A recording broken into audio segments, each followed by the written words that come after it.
Hello, everyone, and this is your Sunday service from sponsored by the OT Committee of the Long Island Org. And let's start with a little smile.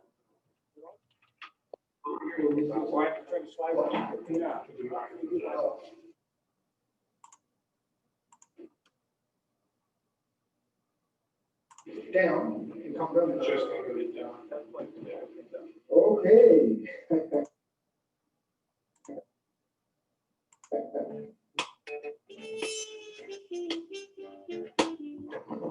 Hey guys. All right. Let's talk about something that ain't dangerous. How about this? Some things may be a little strange for us, but listen to this.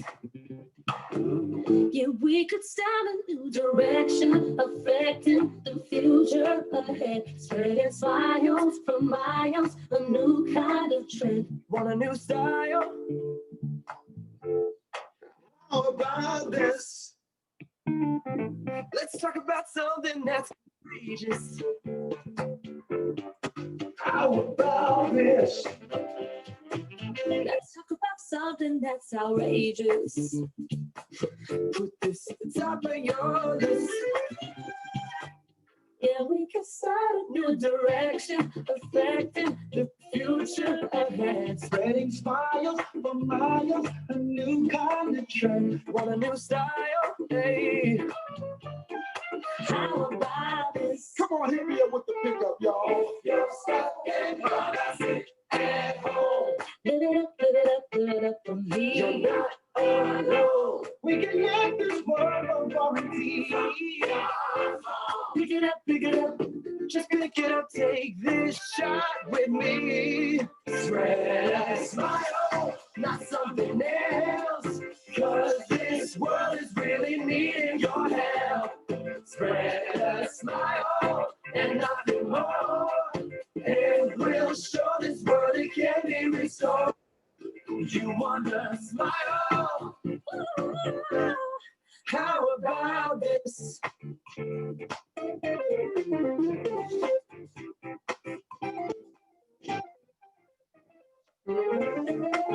Oh, yeah.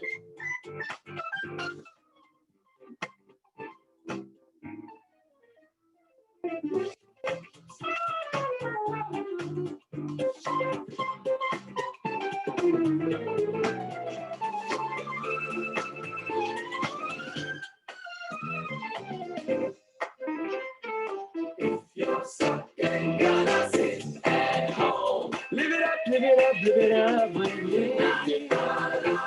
We can live this world while quarantined.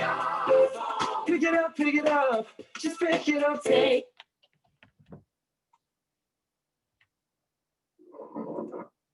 Spread us.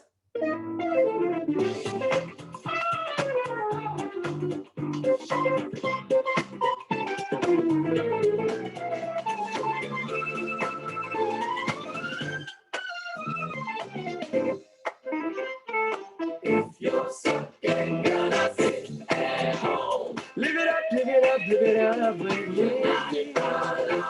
We can live this world while quarantined. Pick it up, just pick it up. Take this Shot with me. Yeah. Not something else. This world is really needing your help. Spread a smile and nothing more. Nothing more. Show the world it can be restored.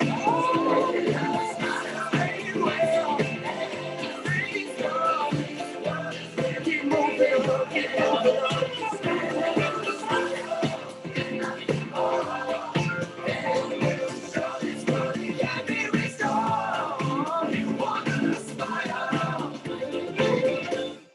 How about this? All right, all right, all right. More people have joined right now.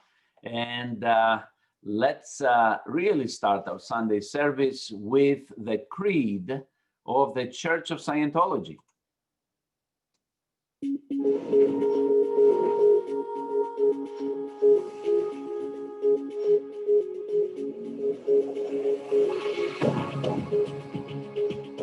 We of the Church believe that all men of whatever race, color, or creed were created with equal rights that all men have inalienable rights, to their own religious practices and their performance, that all men have inalienable rights to their own lives, that all men have inalienable rights to their sanity, that all men have inalienable rights to their own defense, that all men have inalienable rights to conceive, choose, assist, or support their own organizations, churches, and governments, that all men have inalienable rights to think freely, to talk freely, to write freely their own opinions, and to counter or utter or write upon the opinions of others, that all men have inalienable rights to the creation of their own kind, that the souls of men have the rights of men, that the study of the mind and the healing of mentally caused ills should not be alienated from religion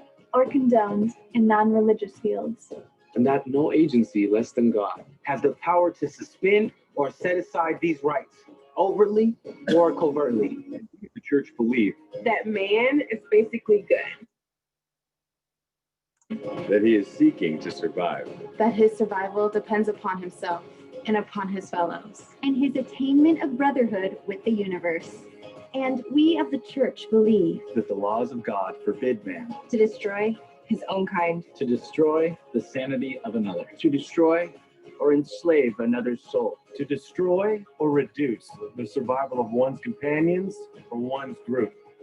and we of the Church believe that the spirit can be saved, and that the spirit alone may save or heal the body.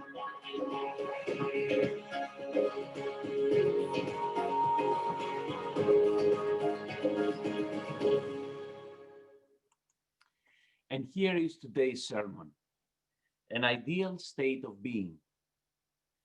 Before one can determine what is wrong with the state of being, one should have some idea what an ideal state of being might be. In other words, before one can repair, for instance, a radio, one must have some knowledge of what the radio is supposed to do and how well it could play in a good state of repair. What it should have been asked a few millennia ago is an ideal state of being for man. In that state of mind, does he best prosper? What is a well man? What is a happy man? What are the goals of man? In what state of mind and body does man live longest and fare best? What does man want to do? What is he trying to do? What is he? Before one could presume to advance libido theories and prefrontal lobotomies and magic healing crystals, one should have had some idea of the goal of his efforts. The engineer, in repairing a bridge, has to have some idea of what a bridge is supposed to do, what loads it is supposed to carry, how strong it has to be, and what might be expected to wreck it again. This is simple reasoning. The engineer does not look at this bridge he's supposed to repair, sigh, say, the problem is too complicated, bicker with several other authorities on bridges, put some dynamite in the wrong place and blow it up, and then wonder why there isn't any bridge left, and begin to explain to passers-by that he was called too late. That was all, that bridges aren't much good anyway. Yet one fears this has been the method of address to the problem of the human mind and body. To begin a rehabilitation of a human mind and body, one should know something about their optimum state. that would be the beginning of the answer as to how the mind and body could be rehabilitated. Further, it would be the beginning of an answer as to what environment and conditions best favor the human body and the human mind. After that, one could devise means of achieving an optimum condition. The goal of man here on this earth is apparently survival. And by survival is meant everything necessary to survival, including honor and morals and idealism and other things which make life bearable. A man survives as long as he can in one lifetime, at the highest level he can attain in activity and happiness. When he can no longer attain to some hope of this ideal, he succumbs. And although one is chary of exciting incredulity, the fact is so easily demonstrated in so many ways with such machine-like scientific consistency. It should be known that man apparently dies in body only and gets born to live another day. Physically, on the evolutionary chain, man is attempting a greater and greater control of his environment. The environment does not control a healthy man. He controls the environment. The surroundings of a sick man, a neurotic or insane man, have a tendency to control him. One sees this clearly as one advances through Scientology into happier states of mind. One's health and ability rise directly as one asserts greater and surer control over his surroundings. Conversely, one asserts better and better control of his surroundings as he becomes healthier and happier. Thus, there is a second goal. Man is evidently surviving to attain a higher and stronger control of the physical universe. The physical universe is composed of matter, energy, space, and time. The coined word for the physical universe is MEST. That is easy to remember because it is composed of the first letter of each of the four words: matter, energy, space, and time. Of course, man may have other goals outside of the physical universe, but we note that he is most concerned here on Earth with the conquest of MEST.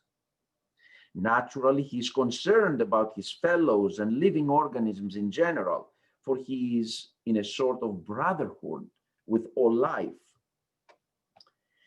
Life in general is engaged upon this conquest, and man is the highest form of life on Earth. Without this cooperative effort of all life, a conquest of the physical universe or even survival on a barest necessity basis would be impossible. Man is sufficiently complex as a mechanism that he must live upon lower orders of life, which only in their turn can take sunlight and chemicals and evolve complex foods such as proteins. The data in Scientology aren't isolated opinions. I'll give that to you again. The data in Scientology aren't isolated opinions, but a structural whole. And with that whole, one can accomplish an occasional miracle and can almost always effect a marked improvement in an individual. This has never been done before with any consistency. And so one hopes that these data are being studied a little for themselves, not for how well they may agree with old ideas. For they don't agree with old ideas, and old ideas produced unhappiness, starvation, quick death, wars, insane asylums, and much other unwanted bric-a-brac. This is not just a plea for understanding. If you want to get better than you ever could have been before, let's try these on for size and wear them until we clearly see their workability. If after a thorough trial you find they do not work, then you have every right to discount them. One can say this to you without any fear that you will discover otherwise. Too many miracles have been happening in Scientology. The first item in the ideal state of being for man is I am. Shakespeare was quite correct with this question, to be or not to be. When a man is trying to make a decision, that decision breaks down into a matter of choosing one of two courses, to be or not to be.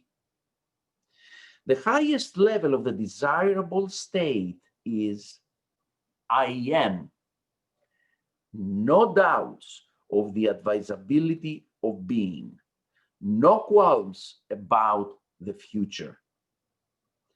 The lowest level on a survival course would be I am not. In between, we have the doubts and writhing and indecisions of the weary, the angry, the frightened. When a man has made up his mind as to a course, he is only then comfortable. So long as he hangs in a maybe on any decision, he is uncomfortable. In any course, there are two decisions possible: to assume a state of being or to assume a state of not beingness.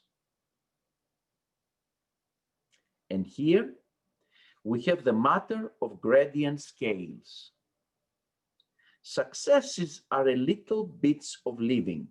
Failures are little bits of death.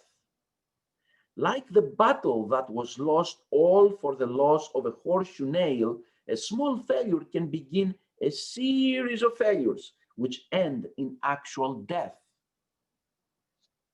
Not that death is very important besides being painful, but that one tends then to give a very heavy weight to failures. The ideal state of being could be said to be wholly successful in all things. This is opposed by being so unsuccessful that one is dead. The next point in the ideal state of being is I know, opposed by I know not. Doubts, worries, grinding efforts at study, all these are simply gradients between I know and I know not. What man does not quiver a trifle when confronted with the unknown? The next point in an ideal is serene. This drops away, and at the bottom rung, having gone downwards through exhilaration, enthusiasm, cheerfulness, antagonism, anger, fear, grief, and apathy, is dead. Trust is the ideal point on the scale of trust-distrust. The most distrustful one can become is, again, dead. The ideal point of longevity would be always in a perfect body. The bottom of that scale would again be dead. Full responsibility would be an ideal, opposed by no responsibility as an undesirable state. And finally, but not least, there is cause and effect. One's ideal state is to be the cause. The least desirable state would be effect. The ultimate in being effect is death. Thus, we have a brief statement of what an ideal state might be. Only a few of the points have been given, but they will serve. Ideally, one would be fully aware of being and would be. That is, I am. One would be entirely successful. One would know. One would be serene. One would trust. One would be in perfect health physically. One could assume full responsibility. And one would be cause without being unwilling to be cause. Of course, it would be not entirely desirable to attain these ultimates, since one would then lack for action. But attaining them is nearly as possible, would be a desirable condition. The odd part of it is when one drops on any of these things, he drops on all the others. So interactive are these portions of life. Scientology seeks to assist the individual upwards toward this state of being, which one could call ideal. How closely the individual may attain such a state depends largely upon his own ability to work at the matter rather than the validity of the tenets themselves. An ideal state of being, it goes without remark, would not include illness and inability to control oneself or one's environment. Control of oneself and one's environment depend upon his attainment toward the ideal state of being. You will find more information about the ideal state of being in L. Ron Hubbard's book, Scientology, The Fundamentals of Thought. It will give you a much greater understanding of the higher states of being attainable in Scientology. So this was the sermon, and my biggest cognition as I was reading this is that with this, LRH closed the door for any failure for all of us as long as we make a decision. And the decision is not to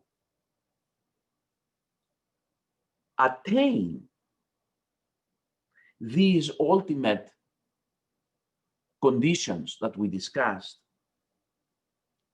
but attaining them as nearly as possible.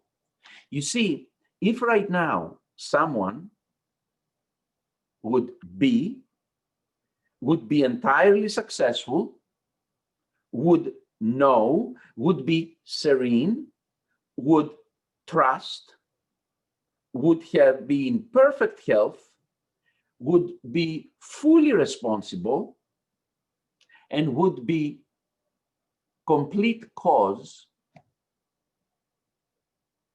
then what would be for the being to do after that if he has already attained all these already? But you see, it is the process of attaining them. It is the road towards attaining these conditions that create life, that make us succeed. As long as we don't stop trying. As long as we don't stop moving towards the attainment of these things, we don't fail. I mean, we see this in business. Oh, I can tell you how many times I have been slapped left and right and up and down in business. Many of you who have your own business have too. And if you stop trying, if you stop working in attaining that higher condition, that ideal state of being, that is the only time that you fail. But if you fall down and then stand up again and keep going and keep working towards the attainment of these qualities of an ideal state of being, then you never fail. And that was for me really an amazing cognition from this sermon. So open mics, and who would like to share something, anything you like. You have to unmute yourself if you like to say something, as I cannot unmute you. Brian. What's up, my friend? Hi, Jimmy. Hey. How are you? I'm good. How are you, man? Good. I see you are driving towards an ideal state of being, man. That's for sure, brother. There's nowhere else to go. It's either up or down. There you go. What do you want to say? I wanted to say hi, actually. I didn't have anything else to say. Hey. I love that you are there, Brian. Awesome, man. Thank you. Cool, man. You too. Hey, Mitch. Hey, I just wanted to say, like, I'm doing now the second American ACC, and these ACCs are beyond incredible. I mean, it feels like I'm getting a whole OT level of case gain. The knowledge is incredible, and I think anybody who does it will move through the OT levels like grease lightning with this additional data. It changes your viewpoint on things, man. It is totally incredible. Certainty, location. I mean, there are so many key things, but I'll let LRH give it to you, you know. And my mother's doing self-analysis, and she just has been really VGIs, and she can't wait to get onto the ACCs. So, I mean, you know, all of this is important. You know, it's Ron's given us the way.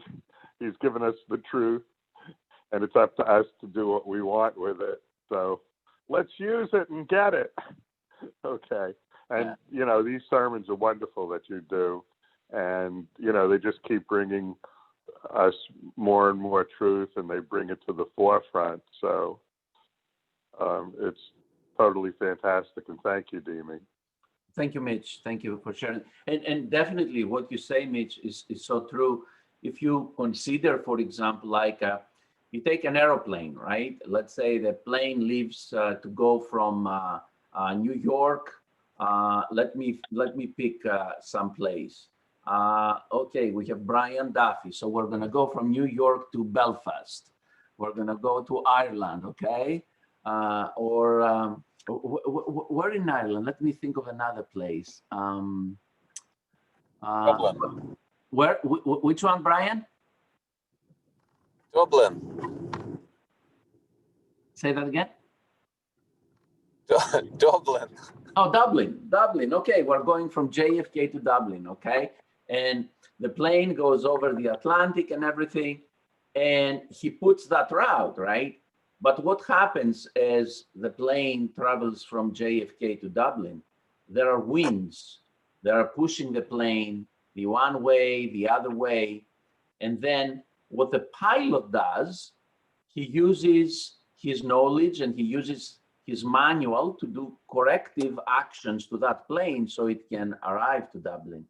And this is how I feel when I read something from LRH. Every time, whether it is like a Sunday sermon or I read something from my ACCs or I get into a session, it is my corrective actions to get back into the right direction, to a more pro-survival direction.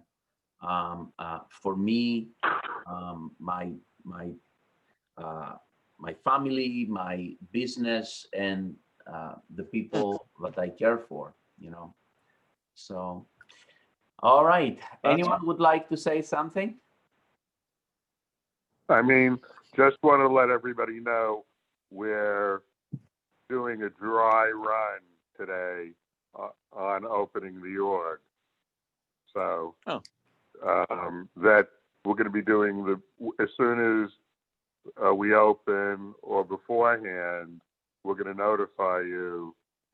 And then we're going to be doing 3 times a day the Brief, Breath, and Eternity event, which is set up like a graduation, but it has a whole message from management for you. So it's going to be very exciting, and we're going to, you know, start delivering Scientology en masse in person again. So be ready. Amazing. That's awesome. That's awesome. That's awesome. That's fantastic. All right. Let's hear now the essay on personal integrity.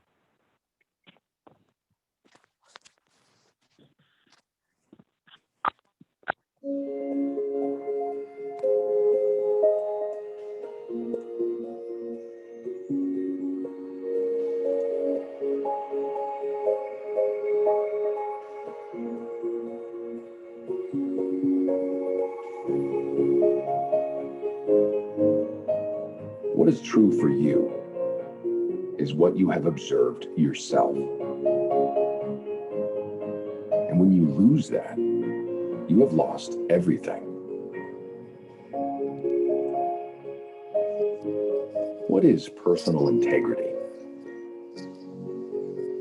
Personal integrity is knowing what you know. What you know is what you know. And to have the courage to know and say what you have observed. And that is integrity. And there is no other integrity. Of course, we can talk about honor, truth, nobility, all these things as esoteric terms. But they would all be covered very well if what we really observed was what we observed. That we took care to observe what we were observing. That we always observed to observe. And not necessarily maintaining a skeptical attitude, a critical attitude, or an open mind. Not necessarily maintaining these things at all.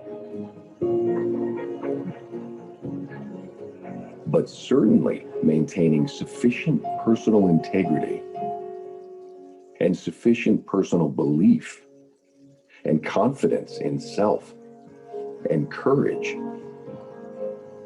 that we can observe what we observe and say what we have observed.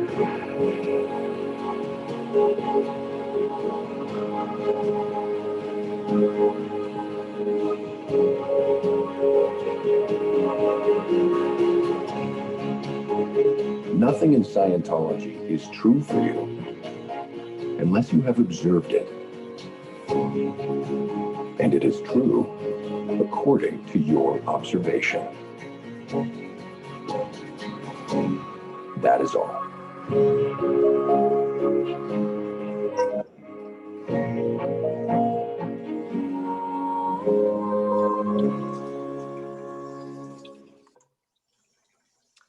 All right.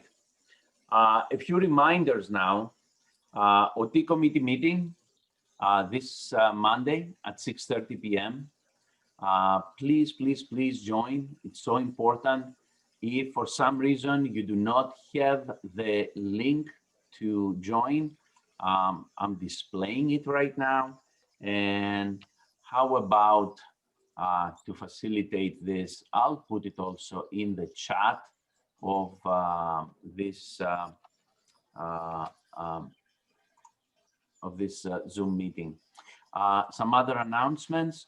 November the 8th, on Sunday, we have a Long Island Ideal Org event, and on November 15th, an All USA event. So please mark your calendars and keep these in check so that you can join these events. All right.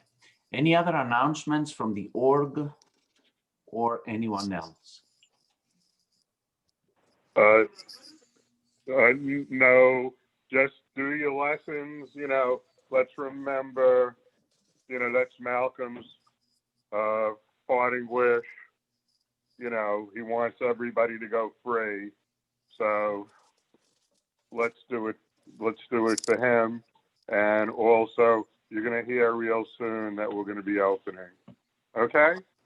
Thank you, Mitch. You're welcome. Thanks, Mitch. Hey. All right. And here is the prayer for total freedom. May the author of the universe enable all men to reach an understanding of their spiritual nature. May awareness and understanding of life expand so that all may come to know the author of the universe. And may others also reach this understanding, which brings total freedom. At this time, we think of those whose liberty is threatened, of those who have suffered imprisonment for their beliefs, of those who are enslaved or martyred, and for all those who are brutalized, trapped, or attacked. We pray that human rights will be preserved so that all people may believe and worship freely, so that freedom will once again be seen in our land. Freedom from war and poverty and want, freedom to be, freedom to do, and freedom to have. Freedom to use and understand man's potential, the potential that is God-given and God-like.